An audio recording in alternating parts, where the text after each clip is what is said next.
Alors là, on fait des wraps avec un fromage végétal qu'on a fait nous-mêmes. On l'a préparé hier. Bon, c'est notre premier essai de fromage végétal, donc il ressemble à ça. C'est un peu comme du pâté. En fait, au niveau du goût, je pense que j'ai été un peu trop généreuse sur la levure maltée.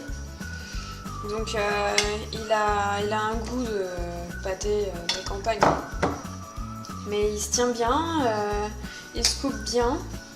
Donc je suis assez généreuse sur la quantité.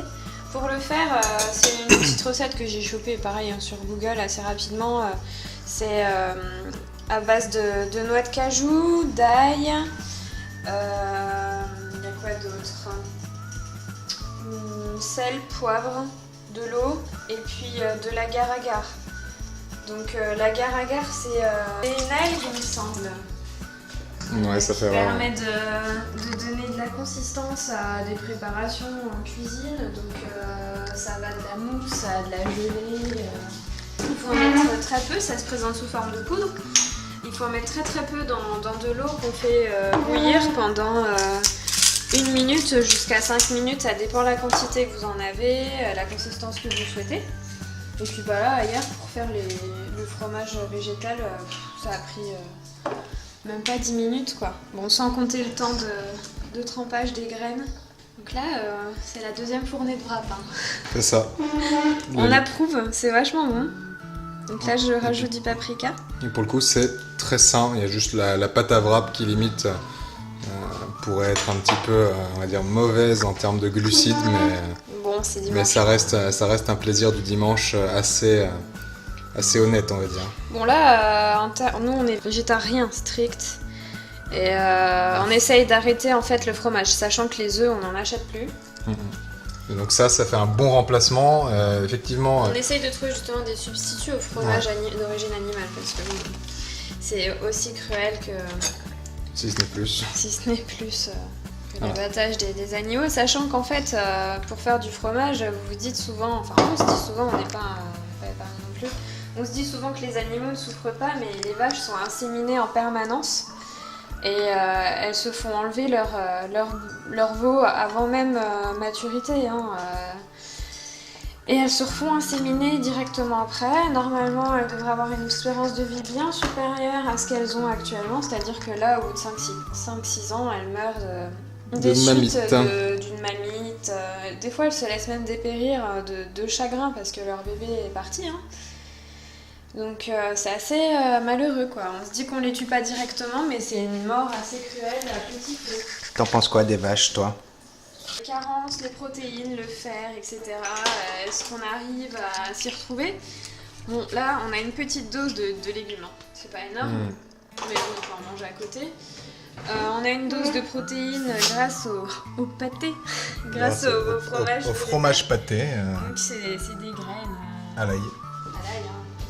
Et puis la pâte, elle contient donc des céréales, mais il y a aussi un petit peu de protéines dedans. Donc c'est assez intéressant si vous voulez faire un sandwich en changeant du pain traditionnel. C'est plutôt sympa. À savoir que les seules carences qu'on peut avoir quand on est végétalien, si on ne fait pas attention, c'est la vitamine B12 qui se trouve dans la viande, etc. Donc ça, on se complémente. Et accessoirement, on voit là, on a encore du miel à la maison, mais ça va pas durer. Ça fait quelques temps qu'il est là, celui-là, et on n'a pas prévu d'en racheter. On remplace par du sirop d'agave. Bon là, pour la cuisine, on utilisait du sucre de coco qui venait directement de l'île Maurice.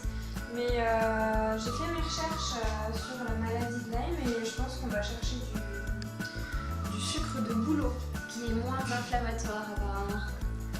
Bon allez, bon appétit. Bon appétit. Là, on est en train d'éditer notre premier vlog pour la chaîne. Le deal à la maison, c'est que je salis et Bastien nettoie. Donc j'ai fait à manger, puis il fera le reste. Et là, on va prendre de la compote que j'ai faite hier. Parce qu'on a un week-end un peu moisi à Dijon. Disons que c'était orageux, humide, étouffant.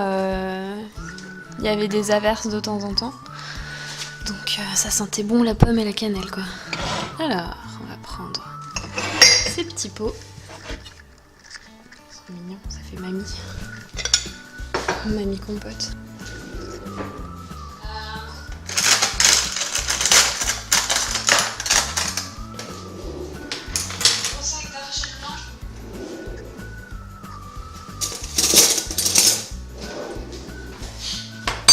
Je sais pas si on la chauffe ou pas.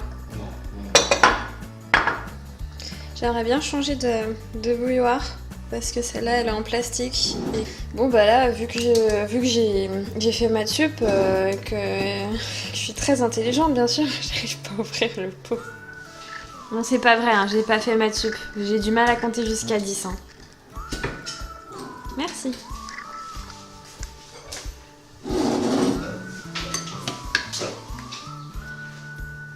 C'est pas très engageant comme ça, elle est un peu marronnée. Mais c'est parce que j'utilise pas de sucre blanc. J'utilise du sucre de coco. Donc c'est un sucre qui est pas raffiné, qui est récolté de façon artisanale à l'île Maurice. Je crois que ça s'appelle du muscovado, non ? Ouais, c'est ça. C'est ça, hein. Et puis, nous on fait nos courses maintenant au bio. Maintenant qu'on a tous les deux un travail comme des grandes personnes. Mais on continue d'acheter des choses qui sont quand même abordables, hein, parce qu'on travaille, mais on n'est pas à la city, les gars. Hein. Hop. Tac. Il y en a une qui est intéressée par la compote.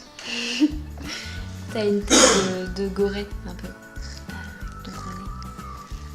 Moi, je trouve que son nez, il ressemble à un champignon de Paris. C'est un chien qui adore les fruits et les légumes. Un poulet. Tac. On va manger ça et on va continuer d'éditer le vlog d'hier.